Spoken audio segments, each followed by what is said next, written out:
Darkcast Network. Welcome to the dark side of podcasting.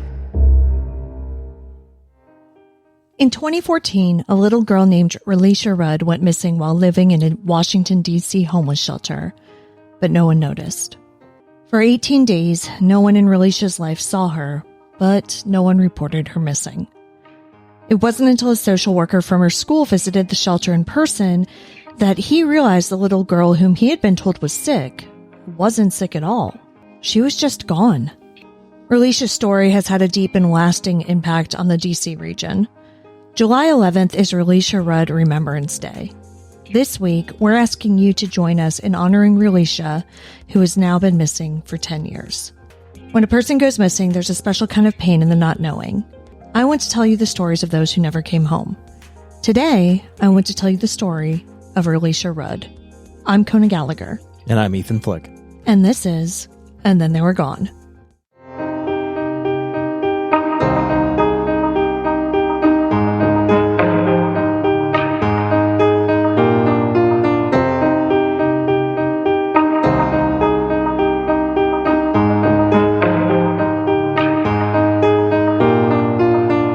Welcome back, everyone. Welcome back. Thank you for joining us once again. I'm Kona. And I'm Ethan. And we're the husband and wife team behind this podcast. Each week, I tell you the story of an unsolved missing persons case. Ethan doesn't know anything about the case going into the episode, and he's here to provide his reactions and questions in real time, hopefully asking some of the same ones that you have at home. Now, this one's a little bit different, obviously, because you do know about Relisha's story. I do. But hers is one that stayed with me for the past decade. And for those of you who've been with us since the beginning, you may already know that we covered her on our second episode ever in July 2020. So I wanted to tell her story again, with a few updates that we've had in the past 4 years. And I wanted to do it in time for this year's Relisha Rudd Day on July 11th, 2024.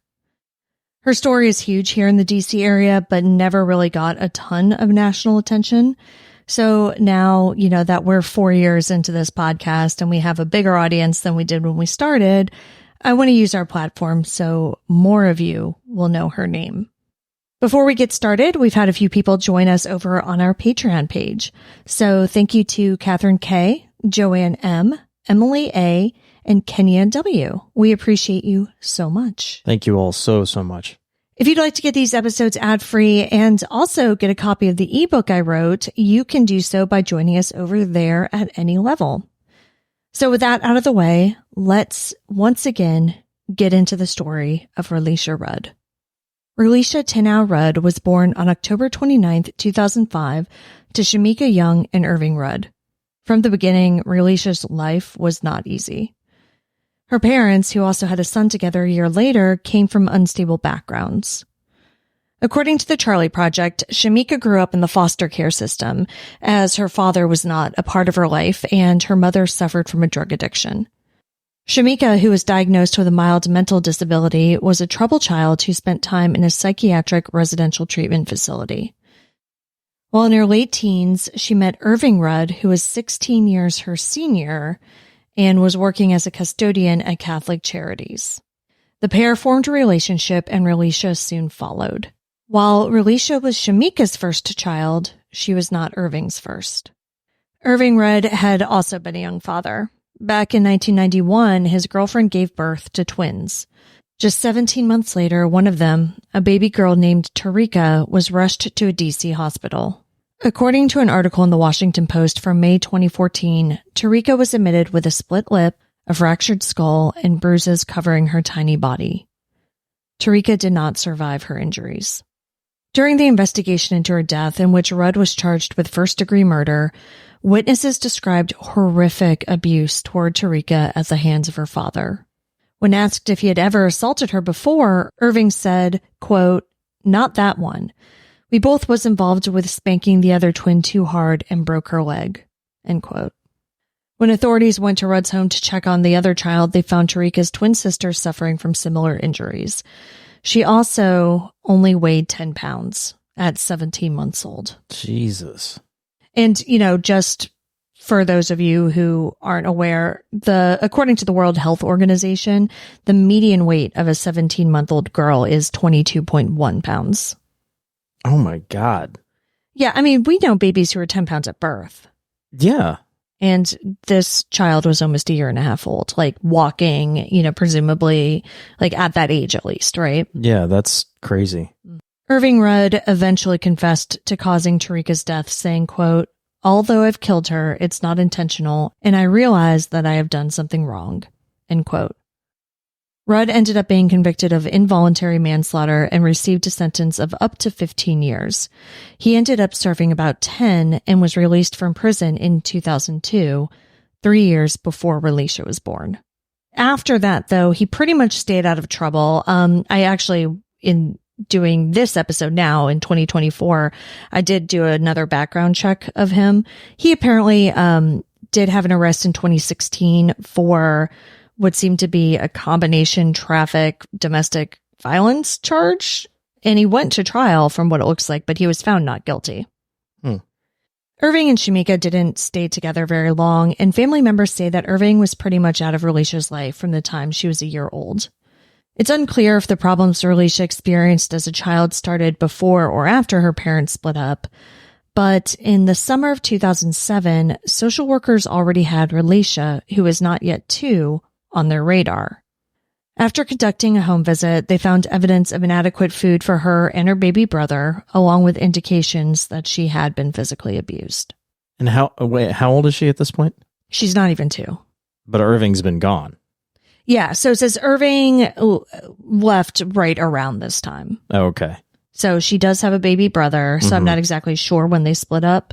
But yeah, he was out of her life. By the time she's about a year old, she's not quite 2, so this is all, basically that same year. Got it. But Irving could have been the one abusing her. Could have been. Despite the evidence of abuse, Relisha and her brother remained in the home, and soon Shamika entered into a new relationship with a man named Antonio Wheeler. Shamika and Antonio eventually had 2 more sons together. Unfortunately, this didn't mean that Relisha's life became more stable. In fact, things seemed to get worse. In 2010, social services returned to her home and found unsanitary living conditions. The home was covered in cigarette butts, and there was evidence that Relisha and her siblings, who were all under the age of 5, had been left alone regularly and allowed to bathe themselves. Social workers also cited medical neglect, as one of Relisha's brothers had reportedly undergone surgery but had not been followed up with by a doctor. Again, despite these new findings, all of the children were permitted to remain in the home. Soon after this, things began to deteriorate even more for the family, and they lost their apartment. Shamika and her children were eventually forced to stay with Shamika's sister, Ashley Young. That arrangement didn't last long, however, as Ashley was on a government housing subsidy, which limited the number of people allowed into the home. So in the summer of 2013, with nowhere else to go, Shamika and her children moved into the DC General Family Shelter. The DC General Family Shelter was the second iteration of a large building that originally served as a hospital. Now, this was shut down completely in 2018, but at the time Shamika and her children were staying there, it was home to approximately 250 families, totaling about 1,000 people, of whom around 600 were children. That's a lot. It's so many people in one building. And the living conditions were awful. People would get bitten by spiders in their beds. There were no playgrounds for the children. They were just forced to, run around the hallways of this old hospital, basically. So it was all self-contained in one building? Yeah. Yeah, that's terrifying. And it was run by the city. And so the city, of course, contracted out different companies to help maintain the facility, right? So janitors, like other staff, were all contract employees. Now, these employees, because they're around children, were supposed to be background checked and have clean criminal records, et cetera, et cetera. None of that apparently happened. So you had unqualified people working there, you had dangerous people working there, and that absolutely feeds into what eventually happens to Relisha.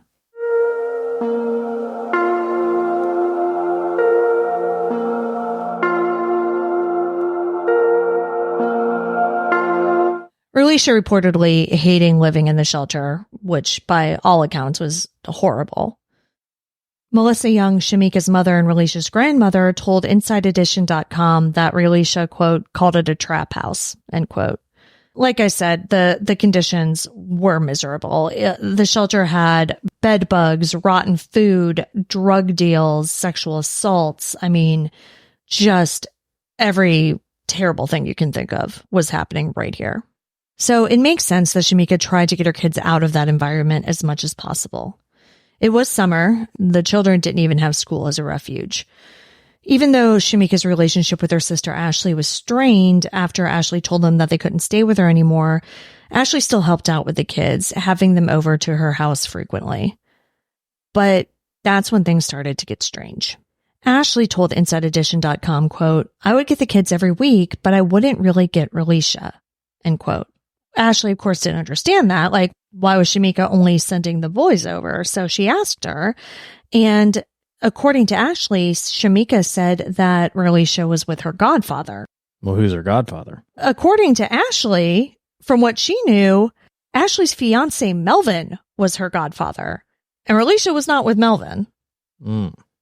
So Ashley obviously thought this was strange, but, you know, at the end of the day, Shamika was Relisha's mom, and so it was up to her who her daughter spent time with and where Relisha was. So Ashley didn't feel as though it was her place to question it too much. But then things kept getting stranger. One day when Relisha was actually over at her aunt's house, Ashley received a strange phone call. It was a man that Ashley had never spoken to before who said he would be over soon to pick Relisha up. Obviously, alarm bells immediately started going off for Ashley, and she asked the man, quote, how did you get my number? How did you get my address? How do you know where I live? Right. End quote. Yeah. So after hanging up, Ashley immediately called her sister to find out what the hell was going on. But according to Ashley, Shamika wasn't worried. She told Ashley that the man who called was Relisha's godfather and that it was totally fine if he came to pick her up. Like, who is this dude? Ashley seriously had no idea. And she was so confused as to who the stranger was and why Relisha was spending so much time with him and why the boys weren't. Right. And Ashley didn't know who it was at the time, but we know now that the man on the other end of that phone call was Khalil Tatum. Khalil Tatum was not a name Ashley had heard before. He was not an old family friend or anything that would make sense. As she would find out, and as we would all find out, he was the man who would be responsible for Relisha's story going down the darkest path. Khalil Tatum was a 50-year-old custodian at the DC General Family Shelter. He had befriended Shamika and had taken a special interest in Relisha. He began spending more and more time with the girl, taking her shopping and sightseeing in DC. Eventually, Relisha started spending the weekends with Tatum. Even as I was going back through the script and like rewriting it and, you know, adding the new stuff and reading newer articles, this story is still just so hard to get through. Melissa Young, Relisha's grandmother, told InsideEdition.com that she was initially wary of this man's interest in her granddaughter, but that she eventually warmed up to him, saying, quote, I've spent time over at DC General when I spent time with my daughter and her kids. I've seen him when he was getting off work, and have had little short conversations with him and felt very comfortable. I trusted him. I felt comfortable with him. And I don't trust everybody, end quote. I mean, that's all well and good having short conversations, but, you know, this 50-year-old dude is taking a quote-unquote special interest in a little girl that's not his. Yeah. And, you know, it's one thing to offer some help to, you know, the mother or, you know, to the family as a whole. But witnesses saw Khalil Tatum offer little girls in the shelter gifts and money. Yeah, I mean, this is not little boys, not families, nothing like that. This just screams pedophilia and grooming. Yeah. All through it. Melissa justified Shamika's decision to allow Relisha to spend time with Tatum as her way to get Relisha out of the toxic environment at the shelter. Yet, Tatum never invited Relisha's brothers to stay over or go shopping with him. Right. Despite the young family feeling comfortable with Relisha spending more and more time alone with a 50-year-old man, there were, of course, other problems with this situation. DC Family General Shelter supposedly had a strict policy in place against employees fraternizing with guests. But like many stated policies, this one wasn't exactly enforced. In the investigation that followed Relisha's disappearance, it was revealed that several staff members at DC General were aware of Tatum's relationship with Relisha and failed to report it. Similarly, it was policy that nightly bed checks were performed to ensure that all of the residents were on site. Yet records show that Shamika's children were only accounted for less than 50% of the time. So who was responsible for doing the bed checks? It wouldn't have been the janitors, right? No, it was just other staff at the shelter. And they just weren't reporting anything? Yeah, no. Or recording anything? Well, it sounds like they were recording it because when the Right, investigation yeah. was done, they were able to find that no, Shamika's children weren't there when they were supposed to be there. And whoever was doing these checks was just like, Yeah. well. Beyond that, if Shamika's only goal was to have her daughter stay in a safe place out of the shelter, which is understandable, right? Yeah, like absolutely. that part makes complete sense. When she's sending her kids over to her sister's house as much as possible, that makes sense. Getting them out of the shelter, getting them out of that environment makes sense. But then you go back to the day that Ashley talks about where Relisha was at her house.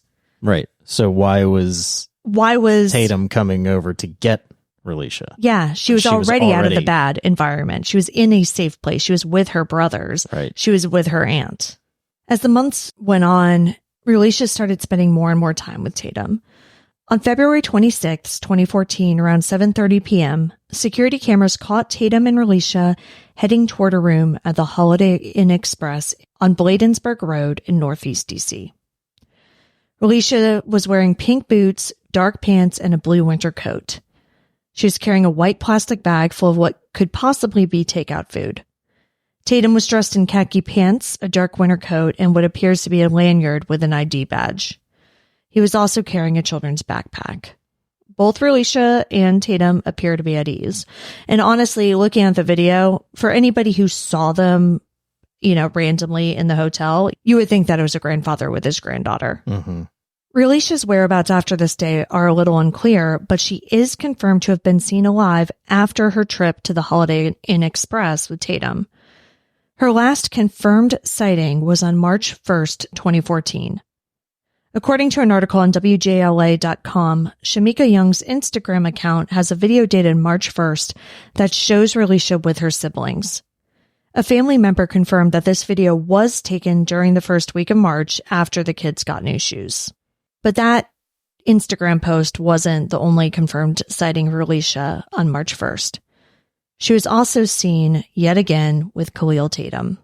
This time, they were spotted on security footage going into another DC area hotel room, this time a Days Inn.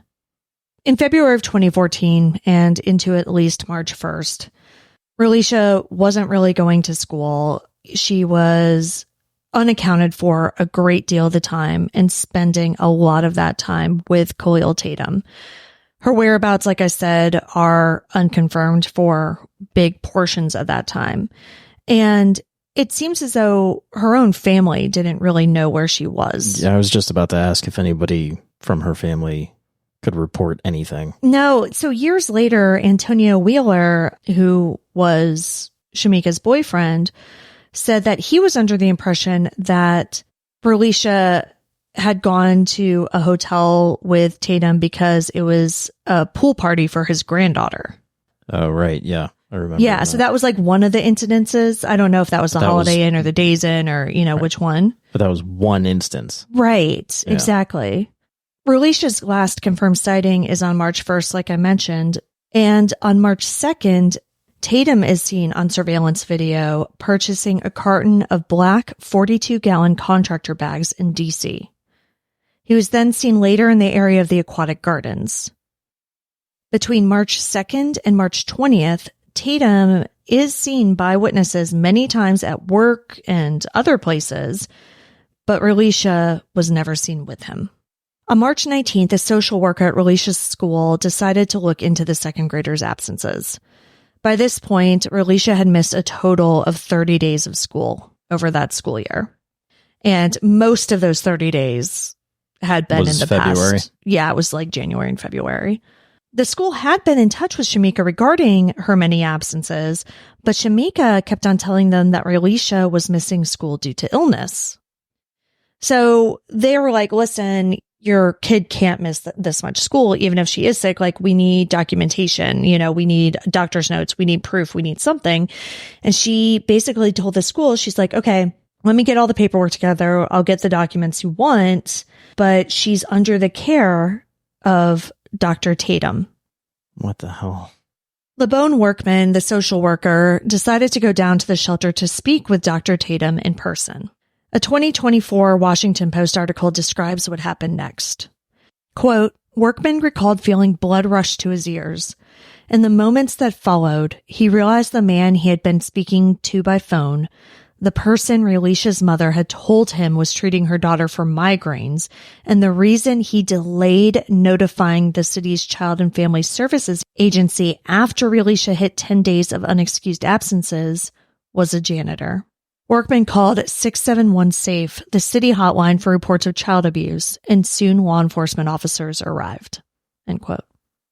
So he had been posing over the phone as an actual doctor. Yeah, and that's not something I realized until this 2024 article. I didn't realize that the social worker from the school had actually spoken to Khalil Tatum. Right. I thought he had only spoken to Shamika. So Shamika and Tatum are in on whatever is going on together. Yeah, it would appear that way. An investigation began, and police found that while Khalil Tatum did work on March 19th, he clocked out early. According to a timeline published by the Washington Post, social services called Tatum and his phone went straight to voicemail. A missing persons investigation was finally launched that day, 18 days after Relisha Rudd's last confirmed sighting.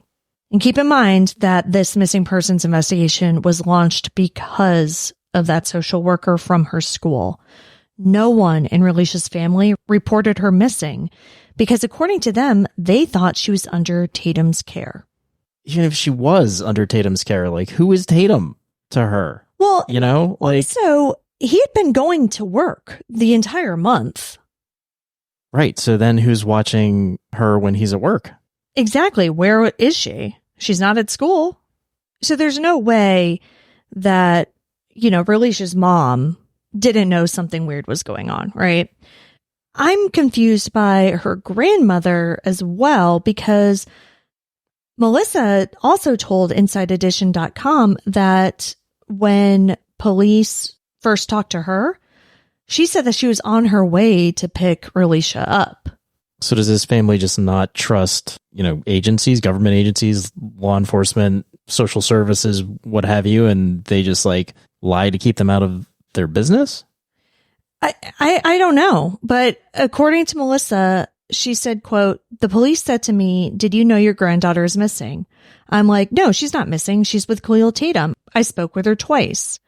Me and Ashley had just talked to her that morning," end quote. But I don't think that she did talk to her that morning. And I definitely don't think Ashley did. Right. Because if they had talked to her that morning and that was independently verified in any way, that would have come out in one of the many, many news stories in the past decade. Right. But her missing date is March 1st. It's not March 19th when this investigation starts. And it could be, too, that Melissa, kind of what you were saying, she could have been trying to cover for her daughter. Because in that 2024 Washington Post article I mentioned, Melissa does talk about how, when Shamika started having her kids and was starting having the visits from social services, she had told Shamika, be careful, don't lose your kids, because it's so easy to lose them and it's so hard to get them back. Yeah. Because if you remember, Melissa lost Shamika. Mm-hmm. Shamika grew up in the foster care system. And so it very much could have been like, oh yeah, what? No, I talked to her this morning. She's with Khalil Tatum. She's fine. I'm going to pick her up. She very well could have said that to cover for her daughter in a misguided attempt to help because she didn't want her grandchildren to end up in foster care. Yeah. That night, shortly after police started searching for Relisha, Khalil Tatum and his wife, Andrea, checked into the Red Roof Inn in Oxon Hill with 3 other people. Relisha was not with this group. Less than an hour later, the 3 members of the group left, leaving Tatum and his wife behind. The next morning, shortly before 6 a.m., one of the friends returned to pick Tatum up. When he went to the motel room, he says he saw Andrea lying face down on the bed, but Tatum wouldn't let him come in. They left, and the man drove Tatum to the Southern Avenue metro station and dropped him off. Just over 2 hours later, at 8:01 a.m. on March 20th, police entered the room at the Red Roof Inn and found Andrea Tatum dead, shot once in the head. Khalil Tatum was charged with murder, and a manhunt began.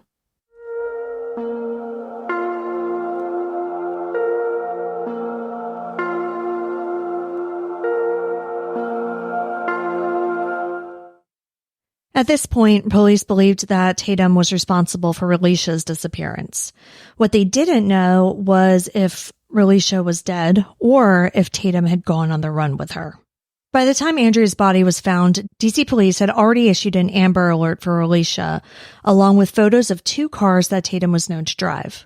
DC Police Chief Kathy Lanier told reporters that the city was doing everything they could to find Relisha, saying, quote, "Our Amber Alert went through systems as far north as Pennsylvania and as far south as Florida," end quote.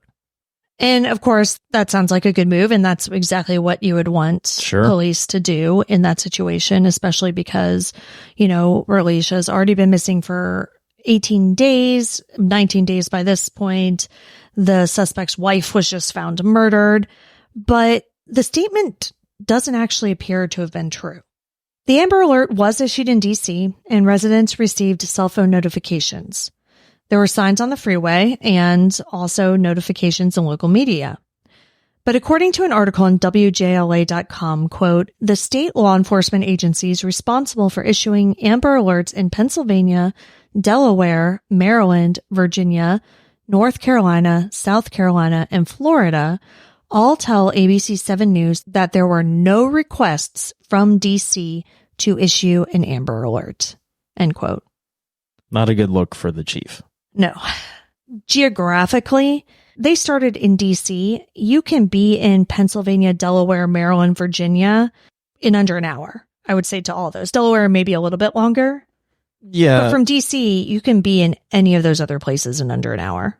Yeah, you can. It's traffic depending, of course. Of course. 45 minutes to the Pennsylvania line. Yeah. Probably. And North Carolina, South Carolina, and Florida are, of course, further away, but they're straight down 95. Yep. So these are all places where you would have wanted people to keep an eye out.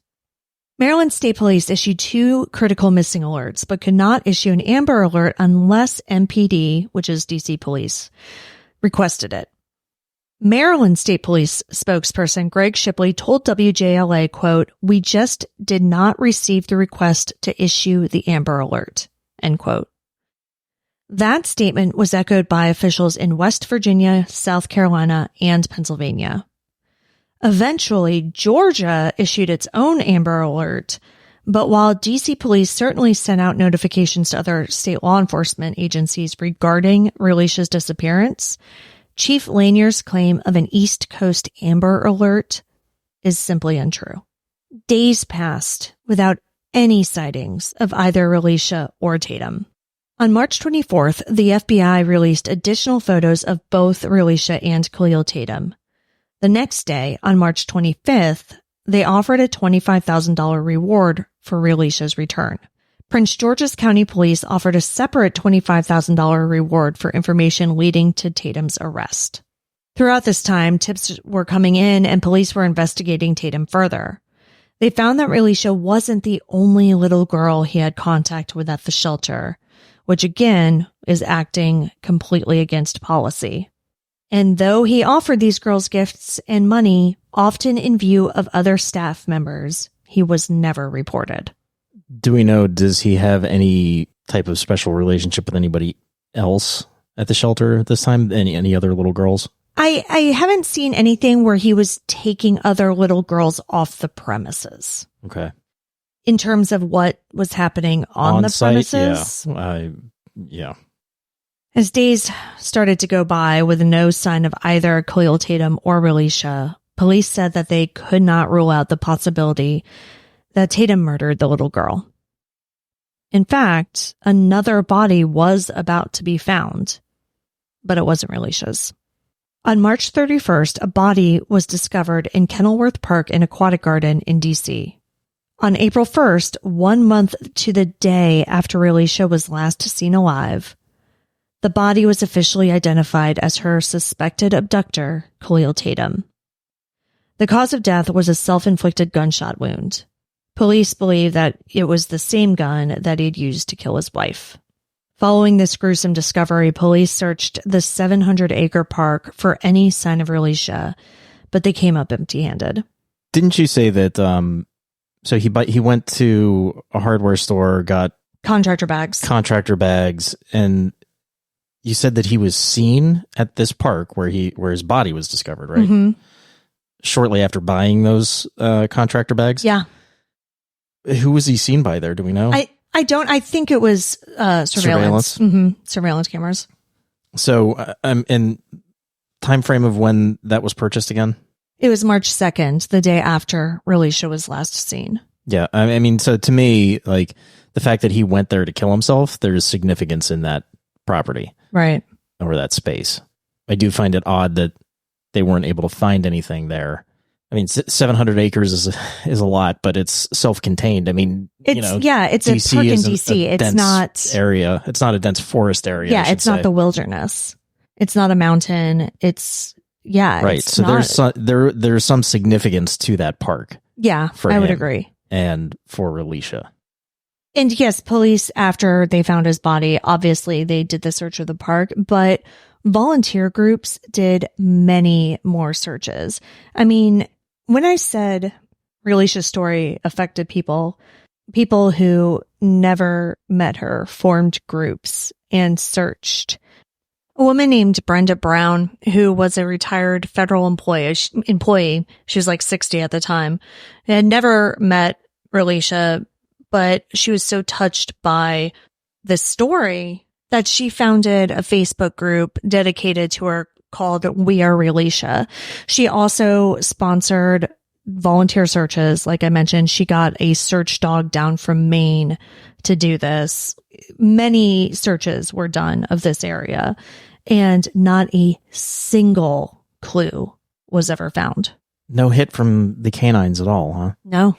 Because in looking at where this is, the only thing that I could say potentially would be that there is a river that runs right through the middle of that Anacostia, which, eventually makes its way out to the Chesapeake. Yeah. But you would still think that there would have been canine hits previous to getting to the river. Right. If she had been there. Yeah. Right.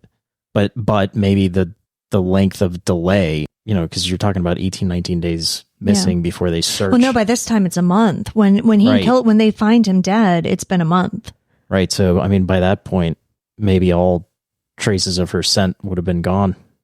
I don't know. I mean, it's hard, right? Because, search and rescue dogs are different from cadaver dogs. And so like right. the amount of time that those smells stick around, I think do differ. Yeah.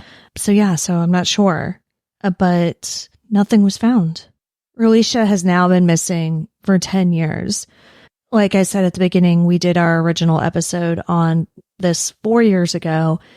And unfortunately, there just really isn't a lot of new information that has come up in the past 4 years. There has still not been any sign of her anywhere. Nobody has come forward to talk. We don't know if anybody saw her with Khalil Tatum after March 1st. We don't know the circumstances around him murdering his wife. I mean, there are wild theories, of course. one of the prevailing ones is that she found out what he had been doing to Relisha and he shot her. Yeah, sound theory. Yeah, but we don't know. Authorities believe Relisha is no longer alive, and searches have centered around finding a body. In December of 2015, authorities searched a large construction site in Northeast DC, but turned up nothing. Then on April 6, 2016, police announced that they would be using divers to search around the National Arboretum. So the Anacostia River, like you were just talking about. Okay. Yeah, because I was wondering if they had ever drugged the river. Yeah. Because, I mean, and for those unfamiliar with the area, the Anacostia neighborhood itself, it's not a very good neighborhood. And the Anacostia River itself is really nasty. Yeah. So I don't think that they dragged the river. I don't think that they did anything like that initially. And I don't know if they just did more of a basic search back in 2014. Because it does sound like this 2016 search was the first time that they used divers. In December of 2018, after receiving a tip, police searched a network of tunnels beneath the shelter where Relisha and her family stayed, but they found no sign of the missing girl. The more time that goes by without a body being found leads more and more people to think that Relisha could possibly be alive and possibly a victim of a sex trafficking ring, with some even accusing Shamika of giving Relisha to Tatum for exactly that purpose. I mean, she knows more than she's saying publicly. I don't know. We obviously don't know what the police have found out, but obviously nothing criminal. Otherwise, she'd be in jail. Right.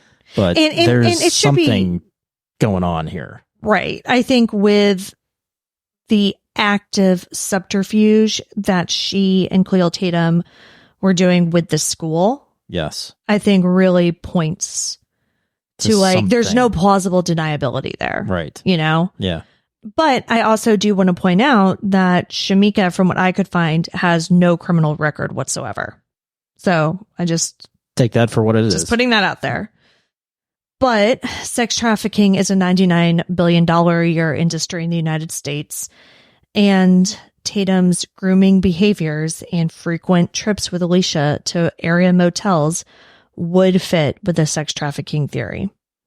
But once again, there has never been any evidence that we know of that Relisha's mother had any knowledge of potential sex trafficking related to Khalil Tatum and her daughter. For his part, Antonio Wheeler believes that Relisha is still alive out there. He told WUSA 9, quote, "I actually believe she's still alive. They just keep looking for a body, and every time they look for a body, you find nothing, so what did that tell you?" End quote. He also said, quote, "I pray to God that she's alive because I don't know what I'd do if she come up any other way but alive." End quote. Relisha's family was forever shattered when she disappeared. Various family members pointed fingers at the shelter and at each other, with Shamika, Antonio, and Melissa all going on the Steve Wilkos show several years after her disappearance and accusing one another of contributing to Relisha's disappearance. I mean, hey, look, they all missed something. Like, there's no way around it. Just looking at this, they all missed something. And I don't typically get judgmental about family members, but like, really, a 50-year-old janitor, like, taking care of this little girl, and yeah, it raised alarm bells, but nobody did anything. Nobody pried just a little bit more to find out what the hell was going on and why she was going over to this guy's house. Yeah. And one interesting parallel that I noticed was that though she was older, she was a teenager. That's kind of how Shamika met Relisha's father. Yeah. He was an older janitor. She was in foster care. Like, she was in a vulnerable place. They started a relationship. So to an extent, that situation has already been normalized for her. Yeah, but it wasn't normalized for the rest of her family. The day Relisha went missing, her siblings were removed from Shamika's care. Relisha's father, Irving Rudd, who had previously tried to get full custody of his children in 2012, tried again after Relisha's disappearance. His request was denied by a judge who cited Rudd's conviction for involuntary manslaughter. It's a pretty good reason to not give him his kids back. Sorry. Yeah, but I mean, what was horrible is all three of these children were younger than Relisha at the time, and Relisha was only 8. So these are very young children. They each got split up. None of them were able to stay together. One of them got sent out of state. The other one got adopted. Another one they were having trouble finding placement for, and he was kind of bounced around a lot. I mean, these kids who had already been through a horribly traumatic event were then re-traumatized by the system. They were so close with their sister. So Relisha's nickname was Little Mama because she took care of her little brothers. Like, she helped them get dressed. She held their hands when they crossed the street. She took care of them, and then she was just gone. And then they were split up and taken away from everybody that they knew. Antonio Wheeler, who is the father of Relisha's 2 youngest brothers, has spent the last decade trying to get his children out of foster care. He says that both of his children were traumatized by Relisha's disappearance. His older son refuses to talk about her, and his younger son still feels in his heart that his sister is alive out there, but that people just aren't looking hard enough. Derica Wilson, co-founder of the Black and Missing Foundation, holds out hope that Relisha is alive. She told the Washington Post, quote, "Relisha could be anywhere. She could be in California. She could be overseas. And again, that media coverage is so vital because someone can walk by her and recognize her, and it can result in her being recovered. We have seen miracles happen," end quote. Ever since her disappearance, the National Center for Missing and Exploited Children has released age-progressed illustrations of Relisha. This year, they released a new one showing what she might look like now as an 18-year-old. It takes a village to raise a child, but it also takes a village to fail one. Relisha Rudd's disappearance highlighted not only the problems within her family, but more importantly, the systemic problems that allowed this little girl to fall through the cracks. The DC General Shelter where Relisha and her family stayed has been torn down. Instead of housing hundreds of people in one large facility in which children aren't allowed to run or play, families experiencing homelessness are now placed in one of 7 shelters around the city. These smaller shelters have playgrounds, and a focus is put on transitioning the families within into permanent housing. In the years following Relisha's disappearance, her grandmother Melissa has tried to repair her relationship with Shamika. By the time they all went on the Steve Wilkos show, it was just a mess. And like I said, they're all blaming each other. But the way Melissa started to look at it was she already lost her granddaughter, and she didn't want to lose her daughter as well. Both Melissa and Shamika attended classes to receive their high school diplomas. And as of March 2024, Shamika had graduated, with Melissa close behind. Melissa planned on wearing a picture of her granddaughter on her graduation cap. Khalil Tatum wasn't a doctor. He wasn't a kindly adult trying to help a child in a bad situation. He was a convicted felon. He was a predator. He was a murderer. He used his position to take advantage of people in vulnerable periods in their lives. He took an 8-year-old girl to various motels. He killed his wife, and then he killed himself. Many people also believe that he killed Relisha, but a decade later, there's still no proof that she's dead. Relisha Rudd is one of the main reasons I decided to make a podcast that only focused on unsolved missing persons cases. Just as Derica Wilson said, miracles do happen. And even if we don't see a miracle in Relisha's case, there's always the hope that by keeping her name and story alive, we will get answers.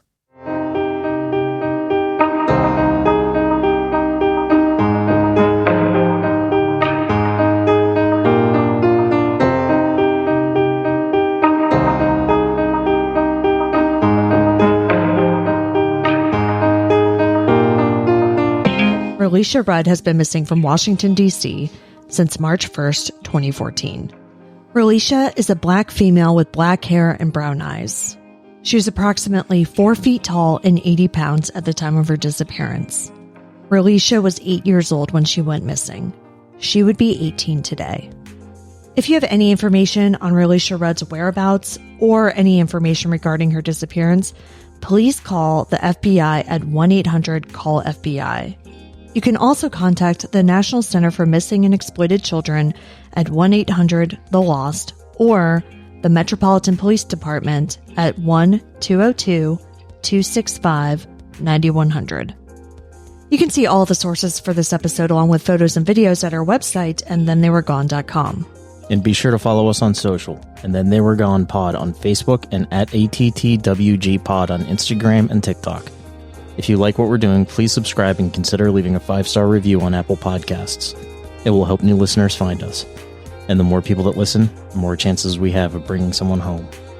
And we'll see you here next week for a brand new episode. See you next week. And Then They Were Gone is hosted by Kona Gallagher and Dethan Flick. All research, writing, and editing is done by me, Kona Gallagher. Theme music is The Stork by Ketsa. Additional music is provided by Kai Engel.